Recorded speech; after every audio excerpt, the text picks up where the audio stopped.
Hello student, welcome to my channel Sarvan lecturer. यहाँ आज मैं आपको बताऊंगा क्लास 10 इंग्लिश का बहुत ज्यादा इंपॉर्टेंट क्वेश्चन। और ये जो मैंने पैसेज लिया है बहुत ज्यादा इंपॉर्टेंट है, इसलिए आप लोगों को ध्यान से देखना है। और ये जो आपका है मैंने देखा है, जो आपका बुक है उसमें भी बहुत ज्यादा इंपॉर्टेंट है, और आपकी गाइड जो आती है उसमें भी मैंने देखा है और बहुत ज्यादा इंपॉर्टेंट है। तो इसलिए मैं आपसे रिक्वेस्ट कर रहा हूं कि इस वीडियो को आपको लास्ट तक देखना है, ध्यान से समझना है पूरा। अगर आप समझ जाओगे तो हो सकता है बोर्ड एग्जाम में यही आए और आप ओनली 2 मिनट में लिख दो। इससे पहले आपसे रिक्वेस्ट है कि वीडियो को लाइक कर देना, चैनल पर नया हो सब्सक्राइब कर लेना। देखो यहां आप सबसे पहले पढ़ो क्या लिखा। देखो लिखा हुआ विथ ये certified expression he regarded the field of ripe corn with its flowers dropped in a curtain of rain but suddenly ये स्ट्रॉन्ग विंड, यानी कि विंड मतलब हवा, began to blow and along with the rain very large hailstones began to fall. ठीक है, and these truly did and resemble new silver coins the boys जो आपका exposing themselves to the rain out the collect the frozen पीरियल्स। ठीक है, यहां अब आप लोग क्या कहना चाहते हो, इसका आप अर्थ समझना चाहते हो तो यहां आप ये आपका जो आप लोगों का लिखा फ्रोजन पल्स। ठीक है, तो यहां अब आप लोग देखो, यहां जो लैंचो का अर्थ है कि संतुष्ट भाव से जब लैंचो ने अपने खेत, जो मक्के का खेत था वो फूलों से लदा हुआ था, तो उसको देखता है। ठीक है, तो बारिश की चादर में लिपटे हुए देखा, तो ऐसा देखा तो उसे बहुत संतुष्ट हुआ कि मतलब हमारे खेत को बारिश की जरूरत भी थी और पहले धीरे धीरे वर्षा हो रही थी, एक बौछार के टाइप का। तो इसीलिए जो लैंचो था वो संतुष्ट होकर अपने खेत को देखता है, मतलब वो संतुष्ट था, हाँ अच्छा है, इतना तो बारिश हमारे खेत की जरूरत भी थी। और फिर क्या हुआ कि यहाँ मतलब इतना उसको अच्छा लग रहा था, लेकिन सडनली यानी कि अचानक क्या हुआ कि जो a strong wind began to blow, यानी कि जो हवा है बहुत तेजी से बहने लगी। क्या हुआ, हवा बहुत तेजी से बहने लगी और बारिश के साथ साथ बड़े बड़े ओले गिरने लगे, यानी कि हेलस्टोन्स मतलब होता है ओला, यानी कि बारिश के साथ साथ जो बड़े बड़े ओले गिरने लगे। ओले का अर्थ है जो बर्फ होता है। ठीक है, और ये वास्तव में चांदी के नए सिक्के जैसे लग रहे थे। तो वो सफेद होता है, बर्फ जो गिरता है ऊपर से। आपने देखा होगा अपने टाइम में कि जब आप लोगों ने देखा होगा बहुत सारे बर्फ जब ऊपर से गिरते हैं तो वो एक बहुत सफेद एकदम चांदी के सिक्का की तरह लगते भी हैं। तो न्यू सिल्वर कॉइन्स यानी कि चांदी की सिक्के के समान लगते हैं। और जब बॉयज यानी कि जो उनके लड़के थे, ठीक है, लड़के बारिश में बाहर निकलकर इन जमे हुए मोतियों को एकत्रित करने के लिए दौड़े। यानी कि यहां इसका मतलब क्या होता है, इसका मतलब ही होता है कि आपका जो ओले के समान थे, कौन थे, मतलब आप लोगों का यहां जब बच्चे देखे वो बहुत सुंदर लग रहे थे। देखने में क्या लग रहे थे, बहुत सुंदर लग रहा था वो जो गिर रहा था ऊपर से चांदी के सिक्के के समान। तो बच्चे उसे कलेक्ट यानी कि इकट्ठा करने के लिए दौड़े, यानी कि उसको इकट्ठा कर रहे थे। तो सबसे फर्स्ट मैटर मैं आपको बता दूं कि यहां सबसे पहला पॉइंट होता है कि आपको इसका हिंदी आना चाहिए। अगर आपको इसका हिंदी आता है तो इसका मतलब आपने बुक को बहुत अच्छे से पढ़ा है। ये मेरा पहला मतलब काम है आप लोगों का कि इसका हिंदी बहुत ज़्यादा इंपॉर्टेंट है, आना चाहिए। आप लोगों का इसका एक्सप्लेनेशन बहुत ज़्यादा इंपॉर्टेंट है, खुद को आना चाहिए। जैसे आप पढ़ रहे हो तो आपको एक्सप्लेनेशन आना चाहिए, जैसे मैंने किया है ऐसे आप लोग बहुत अच्छे से करो। फिर आप लोगों से 2 क्वेश्चन देगा, 2 क्वेश्चन है, पहला दूसरा, लेकिन आप लोगों का ये 2-2 मार्क का रहेगा। तो काफी छोटे छोटे क्वेश्चन होते हैं, 2-2 मार्क आप अचीव कर सकते हो, 4 मार्क का आपका रहेगा। और कुछ इसमें बहुत इजी क्वेश्चंस होते हैं, अगर आप ध्यान से पढ़ो तो इसमें कुछ ऐसा नहीं है कि आपको नहीं आता है, सब कुछ आ रहा होगा। तो पहला प्रश्न आप देखो, पहला प्रश्न आपसे क्या कह रहा है, ध्यान से पढ़ लो कि व्हाई डिड जो लैंचो था लुक सर्टिफाइड, यानी कि जो लैंचो मतलब देखकर संतुष्ट क्यों हुआ। ठीक है, तो अब आपको पता ही होगा कि जो आप लोगों को इसका तो पता होगा कि उसके जो फसल थे उसे बौछार की जरूरत थी, तो पहले तो उसे बौछार मिल रहा था, मतलब बहुत तेजी से वर्षा नहीं हो रही थी, उन्हें बौछार मिल रहा था, तो इसीलिए वो उसे देखकर बहुत ज्यादा संतुष्ट हुआ, बहुत ज्यादा संतुष्ट हुआ। तो इसका आंसर आप लिखो, बहुत इजी तरीके से मैं आपको बता दूंगा कि सबसे ज्यादा इजी तरीका ही आप लोगों को लगेगा और आप ओनली 2 मिनट में लिख दोगे। और ऐसा नहीं है कि आपका गलत रहेगा, बिल्कुल सही आंसर रहेगा। कि आप लोगों को लिखना है कि लैंचो लैंचो लैंचो, फिर यहां आप लुक का सेकंड फॉर्म लिख दो। क्या लिखो, लुकड, लुक में ईडी जोड़ दो यानी कि लुक्ड हो जाएगा इसका सेकंड फॉर्म लुक्ड। फिर ये आप सर्टिफाइज जो लिखा हुआ है इसे आप लोग लिख दो। ओके, तो आप इसे ऐसे लिख दो, सेटिस्फाइड।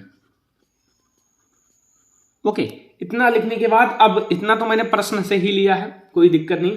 अब यहां लिखना है बिकॉज, क्योंकि हिज जो राइफ यानी कि हिज राइफ जो पके हुए मकई के फसल थे, राइफ कॉर्न हैड ये शॉवर यानी कि बौछार। बस पहले जब देखा कि मतलब फसल को बौछार मिल रही है तो वो बहुत ज़्यादा संतुष्ट हुआ। पहले का आंसर यही हो जाएगा। तो यहाँ अगर आप इतना ही लिख दोगे आपको 2 मार्क मिल जाएगा, कोई दिक्कत है नहीं। तो काफ़ी ज़्यादा इजी है। दूसरा क्वेश्चन है what happened to the rain suddenly, यानी कि जो रैन है उसके साथ क्या हुआ, सडनली अचानक क्या हुआ। तो आपको पता है कि जो रैन था यानी कि बरसात था, तो यहाँ को लिखना है द रैन सडनली, यानी कि the rain suddenly changed, changed मतलब बदल गया, किसमें, इनटू हेलस्टोन, यानी कि हेलस्टोन में, यानी कि किसमें बदल गया, हेलस्टोन में। हेलस्टोन मतलब होता है ओला। तो पहले तो अच्छे से वर्षा हो रही थी, धीरे धीरे वर्षा हो रही थी जैसी लेंचों की जरूरत थी, लेकिन अचानक होता क्या है कि ये जो लेंचो मतलब ये जो वर्षा है, हेलस्टोन गिरने लगते हैं और काफ़ी तेजी से मूसलाधार वर्षा होने लगती है।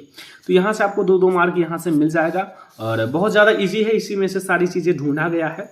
ठीक है, तो ये है आप लोगों का, पहले मैंने आपको पैसेज सॉल्व करा दिया। अब हम लोग एक स्टेंजा सॉल्व करने वाले हैं जो कि आपके सामने दिख रहा है। देखो स्टेंजा में भी आपको थोड़ा अर्थ आना चाहिए, यहाँ कवि जो इनके मतलब पोएट हैं वो भी आना चाहिए, लेसन का नाम भी आना ही चाहिए। ठीक है, तो ये भी हम लोग ध्यान से सीख लेंगे। स्टेंजा में आप लोग जान सकते हो कि स्टेंजा भी आपके बोर्ड एग्जाम में 4 मार्क का आता है। कितना मार्क का आता है, 4 मार्क का। अब यहां आपसे भी 2 क्वेश्चन पूछेगा, जो 2 क्वेश्चन अभी मैं आपके साथ नीचे डिस्कस करूंगा। लेकिन अब आप लोगों को यहां सबसे पहले इसका मीन्स पता होना चाहिए, थोड़ा तो मीन्स आपको पता ही होना चाहिए। यहां जो आपका कवि है या फिर पोएट है, ये 2 पंक्ति इस चैप्टर में है। चैप्टर का नाम है फायर एंड आइस और जिसके जो आपका पोएट है रॉबर्ट फ्रोस्ट। एंड अब आप लोगों को मैं बता दूं रॉबर्ट फ्रोस्ट, ठीक है, फ्रोस्ट है।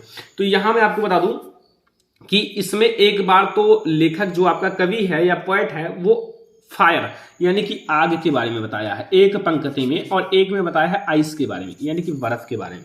ये 2 चीजें आप याद रखना। ठीक है, तो यहां इस जो पंक्ति है इसमें बताया है किसके बारे में, बर्फ के बारे में। तो यहां कहा है but if it had to perish to it and I think I know enough of hate to say that for destruction. ठीक है, destruction ice is also great and would surface.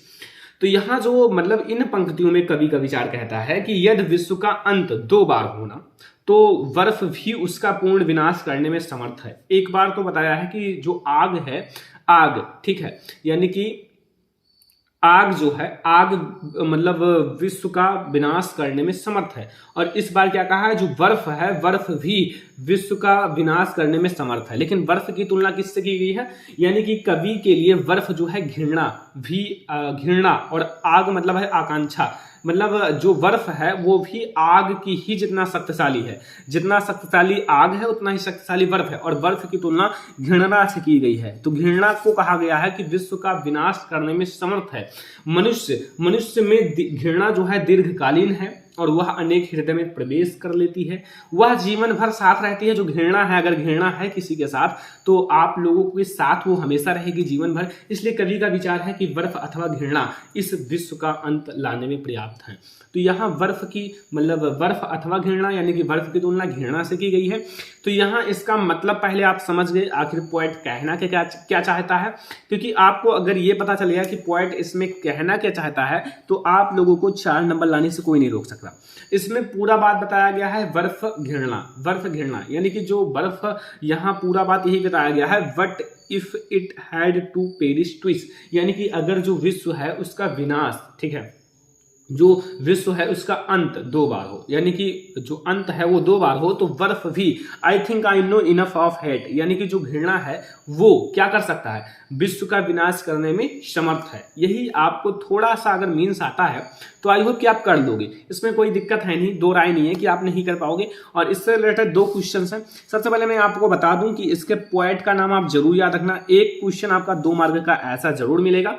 और दूसरा आप लोग जो इसका मेन पॉइंट होता है, जैसे बर्फ के बारे में जो बताया गया है उसका एक पॉइंट याद रखना, यहां से आपको 2 मार्क मिल जाएगा।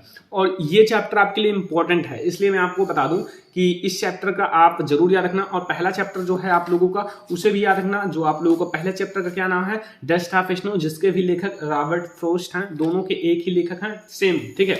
तो ये दोनों आप जरूर कंप्लीट रखना अपने आप में, क्योंकि ये दोनों चैप्टर इंपॉर्टेंट हैं, ठीक है। तो आंसर इसका हम लोग देखेंगे। आंसर में क्या लिखोगे, कुछ नहीं, आप लोग इसके मतलब जो पोएट हैं उनका नाम लिख दो। तो यहां से तो आप क्वेश्चन में से ही ले लो, the poet of the poem, यहां से आप यही लिख लो सीधा, the poet of the poem, यानी कि आपको इतना लिख लेना है यहां से। और फिर आप लोगों के जो पोयम का पोएट हैं, इस मतलब है कौन है, ये आप लोगों को पता होगा, रॉबर्ट फ्रोस्ट। तो ये आप लोगों का हो गया बच्चा पार्टी। क्या ये लाइक एज रेफरेंस है, आप लोग इसे ब्लैक से ही लिख देना तो भी कोई दिक्कत नहीं है, और या फिर आप इसे कॉमा लगा देना, ठीक है। तो ये आप लोगों का हो गया भैया, मैंने आपको बता दिया कि इसके आखिर पोएट कौन है। तो थोड़ा सा अगर आप मेहनत करोगे, याद करोगे, तभी आप जान पाओगे। थोड़ा मेहनत करना, याद करने की कोशिश करना, हर एक चैप्टर जो आपका आल चैप्टर का आप याद कर लेना, चाहे आपका कोई भी, जैसे आपका प्रोज है, पोएट्री है, ठीक है, इन दोनों का इंपॉर्टेंट है। और सप्लीमेंट्री में कोई ऐसा है नहीं कि उसमें चैप्टर याद करना पड़े, चैप्टर का नाम नहीं, ऐसा नहीं होता। तो आप प्रोज का और पोएट्री का जरूर याद रखना, ठीक है। फिर दूसरा क्वेश्चन पूछ रहा है what would destroy the world A second time, यानी कि सेकेंड टाइम में जो वर्ल्ड है, विश्व का विनाश कौन कर सकता है। फर्स्ट टाइम तो फायर को बताया गया है, लेकिन यहाँ बर्फ नहीं लिखा जाएगा, बर्फ की तुलना घृणा से की गई है, यानी कि हेटर, यानी कि हेट लिखा जाएगा। लेकिन मैं यहाँ जिस टाइप से लिख रहा हूं वैसा ही लिखना, द हेटर्ड मतलब भी घृणा ही होता है, ठीक है, घृणा ही होता है। हेटर्ड among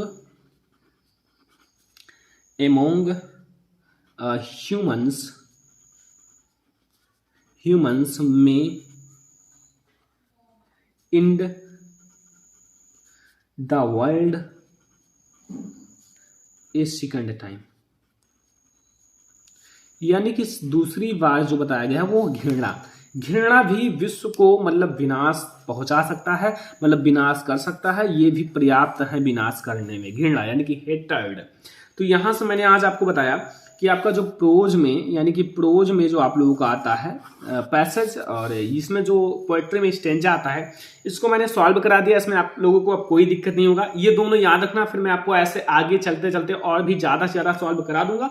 तो यहाँ से आपको इस वीडियो को ज़्यादा से ज़्यादा लाइक करना है, और आपको किसी भी टॉपिक में, इंग्लिश में या साइंस में या आपका सामाजिक विज्ञान, मैथ, हिंदी, किसी भी सब्जेक्ट में दिक्कत हो, कमेंट करना, मैं आप लोगों के लिए इसका वीडियो जरूर बनाऊंगा। और वीडियो को शेयर कर देना अपने फ्रेंड्स के साथ, ताकि यार सभी स्टूडेंट देख सकें। और इस चैनल को सब्सक्राइब कर लेना क्लास 10th की फुल तैयारी के लिए, ओके। तो इन सारी चीज़ों को आप नोट कर लो, पहले आप लोग ये देख लो, मैं आपको दिखा देता हूँ। ये 2 क्वेश्चन भी डिस्कस किया गया है, फिर ये पोएट्री में भी 2 क्वेश्चन डिस्कस किया गया है। तो चलो फिर मिलते हैं किसी और नेक्स्ट वीडियो में, तब तक के लिए धन्यवाद।